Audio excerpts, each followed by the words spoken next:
नमस्कार मित्रों, आप सभी को आहोई अष्टमी की शुभकामनाएं।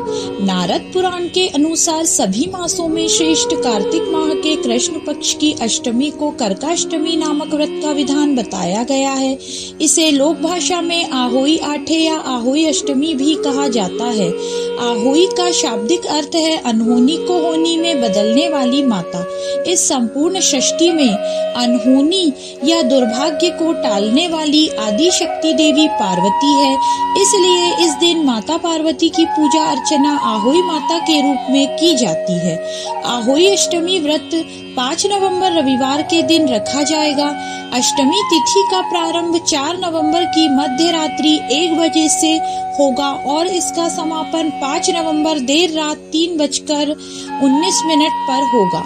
उदया तिथि के अनुसार अष्टमी तिथि 5 नवंबर रविवार के दिन है, तो इस दिन ही आहोई अष्टमी व्रत रखा जाएगा। साथ ही इस दिन रवि पुष्य योग का शुभ योग भी बन रहा है। इस योग में रखे गए व्रत का फल दोगुना मिलता है। आहोई अष्टमी का महत्व। अपने बच्चों की रक्षा और तरक्की के लिए माता यह व्रत रखती है।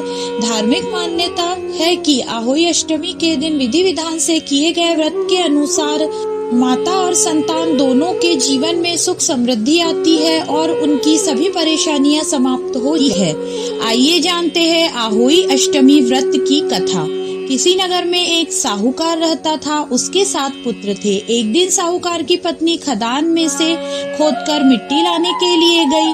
जो ही उसने मिट्टी खोदने के लिए कुदाल चलाई, त्यों ही उसमें रहे स्याहू के बच्चे प्रहार से आहत होकर मृत हो गए।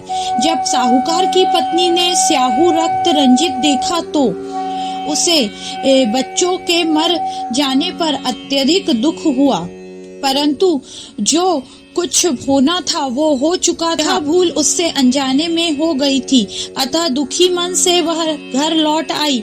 पश्चाताप के कारण वह मिट्टी भी नहीं लाई। इसके बाद स्याहू जब घर में आई तो उसने अपने बच्चों को मृत अवस्था में पाया। वह दुख से कतार हो अत्यंत विलाप करने लगी। उसने ईश्वर से प्रार्थना की कि जिसने मेरे बच्चों को मारा है, त्रिशोक दुख भुगतना पड़े। उधर शाहू के शाप से 1 वर्ष के अंदर ही सेठानी के 7 पुत्र काल कलवित हो गए। कार की दुखद घटना देखकर सेठ सेठानी अत्यंत शोकाकुल हो गए। उस दाम्पत्ति ने किसी तीर्थ स्थान पर जाकर अपने प्राणों का विसर्जन कर देने का मन में संकल्प कर लिया। मन में ऐसा निश्चय कर सेठ सेठानी घर से पैदल ही तीर्थ की ओर चल पड़े। उन दोनों का शरीर पूर्ण रूप से आशक्त न हो गया तब तक वे बराबर आगे बढ़ते रहे। जब वे चलने में बिल्कुल असमर्थ हो गए तो रास्ते में ही मूर्छित होकर भूमि पर गिर पड़े। उन दोनों की इस दयनीय दशा को देखकर करुणानिधि भगवान उन पर दयार्द हो गए और आकाशवाणी की कि हे सेठ, तेरी सेठानी ने मिट्टी खोदते समय अनजाने में ही स्याहू के बच्चों को मार डाला था, इसलिए तुझे भी अपने बच्चों का कष्ट सहना पड़ रहा है। भगवान ने आज्ञा दी, अब तुम दोनों अपने घर जाकर गाय की सेवा करो। आहोई अष्टमी आने पर विधि विधान पूर्वक प्रेम से आहोई माता का पूजन करो। सभी जीवों पर दया भाव रखो।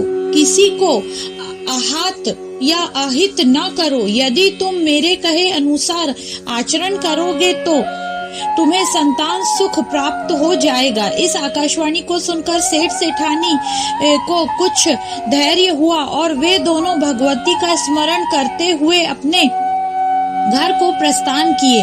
घर पहुंचकर उन दोनों ने आकाशवाणी के अनुसार कार्य करना प्रारंभ कर दिया। इसके साथ ईर्ष्या द्वेष की भावना से रहित होकर सभी प्राणियों पर करुणा का भाव रखना आरंभ कर दिया। भगवती की कृपा से सेठ सेठानी पुनः पुत्रवान होकर सभी सुखों का भोग करने लगे और अंत काल में स्वर्गगामी हो गए।